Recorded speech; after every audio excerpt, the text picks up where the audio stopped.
Hi everyone and welcome back to my channel. This is episode 3 talking about terms 1 and 2 through the program. So just as a recap, the program I'm talking about is the Algonquin College Practical Nursing Program. And in episode 1, we talked about a little bit of background of who I am and why I got into nursing. Episode 2, we talked about setting yourself up for success and the 5 different elements that I feel are important there. And now we're just going to dive into terms 1 and 2, what you can expect, what the workload was, but also what the term by term expectations were. The most important thing with term 1 and 2 is that lab, theory, and clinical are tied together. So as I mentioned in the previous episode, those are your 3 core courses.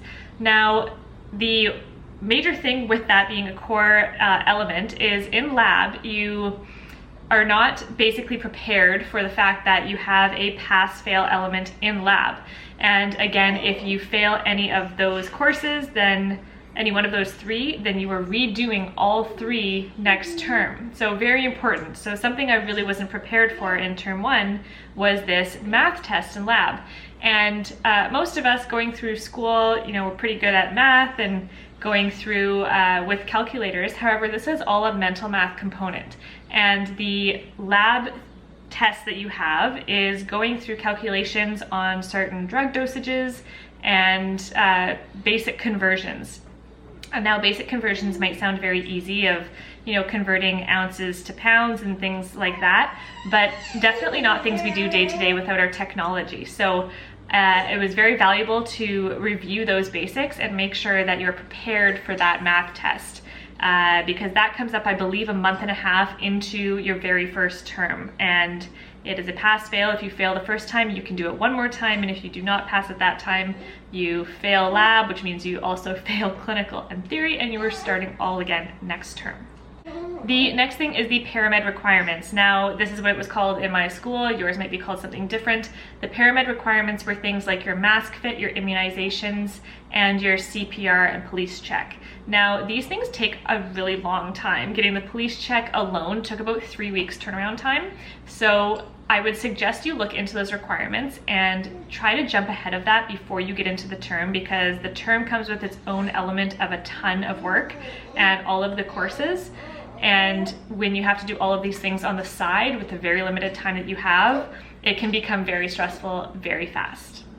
Another thing to add with the paramed requirements is there is a cost component that does come completely out of your pocket. So the mask fit test is usually about $45. The police check runs anywhere from $60 to $70.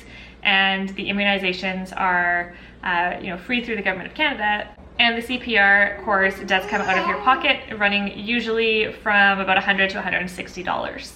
Now, the last thing I will talk about with that is HSPNet. So HSPNet comes with the clinical component, and that was the system that was in place through Algonquin that puts you into your clinical. So there was no system, which was really disappointing. There's no system to have, better grades and then you get your top pick at whatever hospital and service you're looking to be on. It was completely a random case. So you would put in, these are the 10 sites that I want to be at. These are my top 10. And basically the day that the system closed, they would hit a button and it would randomly generate a place for you. So I do believe the system was phased out and now they have a better system for putting students in placements for clinical. However, HSPNet was what I dealt with when I went through the program. The last thing with that is you will also need scrubs and a stethoscope. They do have stethoscopes in the clinical environment. However, they're usually used by a lot of different students and a lot of different healthcare professionals. So it's really nice to just have yours and not for, having to clean it every time, but just for ease of having it with you, because they do get kind of carted around all the different floors and you can very easily find yourself in a room with a patient needing a stethoscope and not having one. So buying a stethoscope and making sure that you have professional scrubs is going to just help you in the long run, save time, and be prepared for that first day of clinical. The clinical component is not just showing up and doing the time on site, you are also evaluated. So you're evaluated by your clinical instructor and also by your preceptor. So whoever is going to be there with you day to day going through with different patients is going to report back to your clinical instructor how well you are doing and how well you are applying the knowledge that you are supposed to be learning in class and theory in the clinical environment. So lab and clinical and theory are all tied together. You really want to make sure that you are on top of your stuff. So it is important as well to speak up in clinical. So in clinical, like I mentioned in episode 2 in the lectures, you are still in a very safe place to ask questions. So if you do have an inquiry on what's going on, ask that clinical instructor or ask that preceptor, because they're there to help you. They're there to make sure that you are successful and a competent, safe nurse. So when you are there and you have someone to bounce an idea off of or bounce a question off of, definitely take that time and do that. The other thing that helped me in the clinical environment was if I had a peer that was struggling with something, I would take the time to try to explain the knowledge that I had just learned to them, because I found that really cemented it for me. Now, with clinical, I was able to ask to be scrubbed in on different procedures. So for example, when I was in the mother-baby unit, I did ask if I could go to the birthing unit and watch a few different procedures. So one was a cesarean section and another one was a live birth. So I enjoyed getting to see those just for my own knowledge of what's going on, because although you do learn a lot in nursing, there's so many different things that you will not be able to see throughout your education. So I would suggest that you take the time, if you have it, to ask to see those things while you are there and while you have your nursing student badge on and it's a safe place to learn. One thing I saw a lot of with my peers was people not taking bathroom breaks. Now, I really want to suggest that you don't try to be a hero throughout your clinical experience. If you have to go off of the floor for 10 minutes to find a bathroom somewhere and go pee, do that. Your bladder and your body are very important. I saw a lot of people just holding it and trying to be a hero, and they would finish a shift and they would be famished because they didn't take their break and eat, or they would just be exploding because they had to pee so bad. So take care of your body. Nobody will judge you for going to the bathroom and doing that. Don't try to keep up with a preceptor that is doing that, because that very quickly leads to burnout. And that's not something you really want to maintain when you're going into the nursing profession anyways. You do want to be that nurse that does take care of herself, because if you burn out, then you are no good to your patients at the end of the day. The last thing I'll say about clinical is know the foundations. I saw so many of my peers get lost because they didn't learn those foundational pieces of information. So things in anatomy or the basics of conversions in math. If you don't learn those basics, you so quickly get lost and swallowed up. And you would see someone get asked a question about, you know, something that was built off of 3 lessons in anatomy. And if they didn't learn that basic piece of knowledge, they would be completely lost.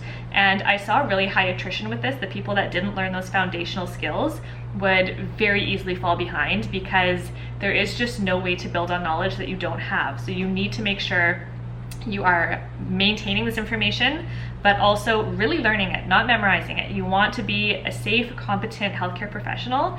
And so when you are going through and learning this material, make sure you're really learning it. Make sure that if you're reading it and you're going, okay, I understand that, that you can also explain it to somebody else. Go and explain it to your friend or your parents, and see that you actually do know that knowledge.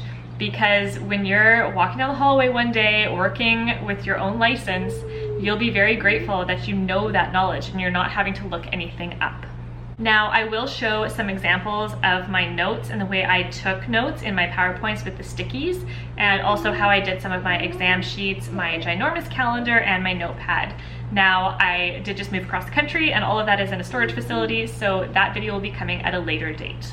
One thing that helped me with semester 1 and 2 was listening to the recordings on a faster speed. Now, some professors speak very slowly and it's just very monotonous and long and drawn out. And I myself speak very fast, so I can listen to things quicker. So I was putting the recordings of a lecture on 1.5 to 2 speed, and I would just listen to it again if I wasn't getting something. And I found that I was able to listen and decipher language, because by speeding it up to 1.5 to 2, I was basically getting normal talking speed from a lot of these lectures.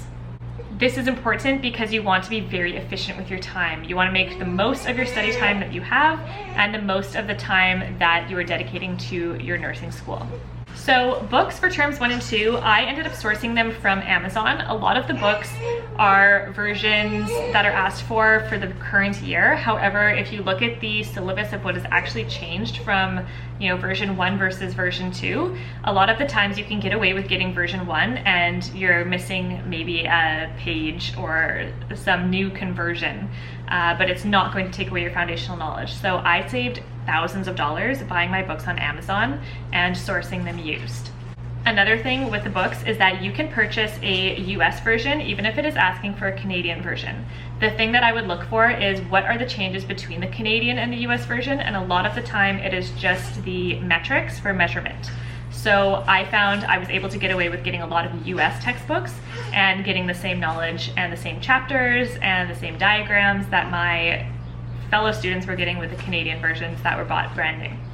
The benefit of buying all of your books and keeping them until the end of your terms is that you can sell them on Facebook Marketplace or Kijiji or something like that. I ended up posting all of my books on Facebook Marketplace, I think for $300 or something like that, and I sold every single book from terms 1, 2, 3, and 4 to another student that was just starting in the program, that therefore doesn't need to worry about the books that are coming up for the next year. So definitely keep your books and do try to resell them so that you are not sinking cost into textbooks.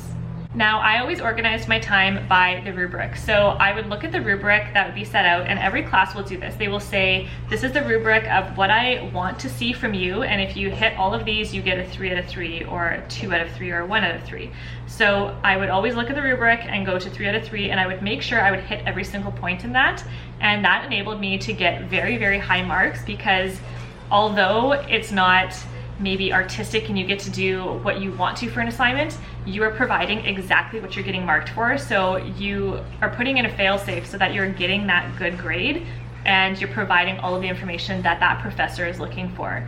This will also save you a lot of time in going above and beyond and adding all of this extra information, because at the end of the day, the professor is going to look and see if it's in the rubric. If it's not, then you don't even get a mark for it. So save your time, follow the rubric, and it's almost a guarantee to get very good grades. The other thing with the rubric that I wanted to mention is to do the biggest weighted things first. So if you have something in the rubric that is worth 50% and something that's worth 20%, definitely do the thing that is worth 50% first. Make sure that all of those points are in there, and then go to the thing that's 20%. Try to always structure your time with the most weighted projects and grades first.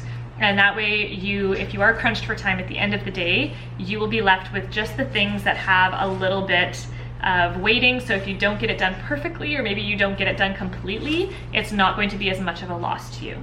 Now, my care plan, I do desperately want to share that with you, though it is again in storage. So I will show that in another subsequent video down the road. My care plan was something that I ended up saving a lot of time on every semester, because in the very first term, very first semester, I spent probably 10 hours on a care plan, and I made this beautiful, gorgeous outline. And I put it back for feedback 3 times. So I would take it to my clinical instructor 3 times, and I would take it to one of my lecture professors once, so that it got 4 different reviews of, these are things you should add, these are things that are needed. And I spent a lot of time on that, and now that saved me huge, because the care plan is a reoccurring thing. You will have a care plan for terms 1, 2, 3, and 4. Because you're going to be on different services and you'll need to do a new care plan. So I had friends that every time the care plan would come up, they would just be dreading it. It's usually worth a huge amount of your grade, and they take a tremendous amount of time. Now, by putting this template together and making a beautiful care plan, I was able to take out the information and basically just fill in those boxes for the subsequent terms. So when the next care plan came up, it wasn't a big stress. It was just finding the demographic information, the healthcare information, researching new pathophysiologies, and going through and making recommendations that way. So I wasn't starting anew, and that helped me not have this big daunting thing every term, and also make sure that I did get very good grades, because by having it revised so many times by the eyes of someone marking it, I was basically ensured to have everything on there that was needed for a grade. Okay, so the last part I'm going to talk about in terms 1 and 2 is exams. So by the time exams came up, I did know exactly where I stood because I had read all the information, like I said, reviewed those lectures, and then even listened to things back on 1.5 to 2 times speed. And I knew very well what I needed to study and what was just kind of knowledge that was already sunk, and I had that. So it's important to, again, look at that big calendar and see in 2 weeks you have something coming up. Maybe it's in a midterm worth 25%. So then you are starting to review those chapters, and you're just reviewing. You're not relearning anything. It's really important to get that foundational knowledge and learn, because you don't want to be teaching yourself something 2 weeks up to an exam. You just want to be refreshing it and know where you stand with that information. Another thing that I did with my exams is I always wrote out a foolscap piece of paper. So I would take a piece of paper and I would write by hand. I wouldn't type it, and I found that really helped me just cement in knowledge. And I would write bullet points of the things that I wasn't getting. So I would go through, and it would always be a front and back piece of paper with all of this information for one class, and I would do that for each class that I had an exam for. Now, that sheet is the only thing that I studied for the exam. I didn't focus on the knowledge that I already knew I had, because that would almost give me a false sense of confidence. I would just study that sheet of the things that were kind of sticking points and things I needed to review. With exams, I did also try with those sticky points to teach the information. So I would go to my husband and I would try to explain to him maybe the blood flow in the chambers of the heart. So I would try to explain, this is where the blood comes in and this is how it goes through and goes out. And that to me made me really learn the material, because I pretended like I was teaching him something. And if you are struggling with a concept, trying to teach it to somebody else will really open up your eyes to, do you really know it, or do you need to study it a little bit more? With exam time, I did study in 2-hour chunks. I never went over 2 hours because I found that my head would just kind of burn out. I would be, off of sugars and everything, and I needed to get fresh air and get some food in my belly and just not focus on studying. So by doing 2-hour chunks, I was able to make sure I was getting really high yield time with my studying. And if I was going anything over that, and I learned this pretty quick, it would just kind of be moot. Like anything I learned after the 2 hours would just kind of be floating and gone. So by having chunked study time, it's very high yield in preparing for exams. With exam time, you usually have about 4 exams in a week, so you really do have to be prepared here.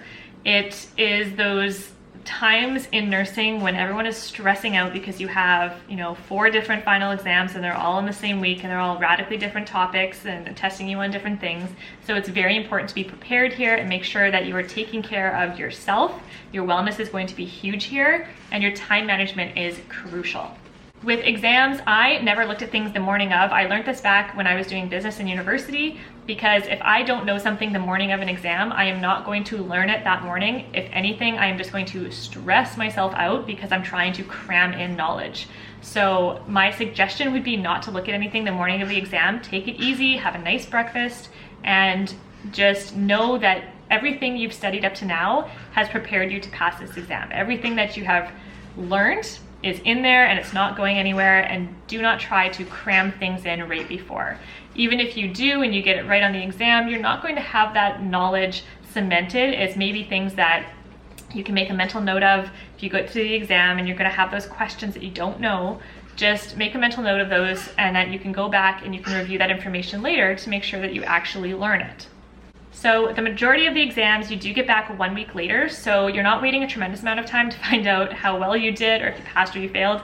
I did find the program was really good about that and getting your marks back within about a week.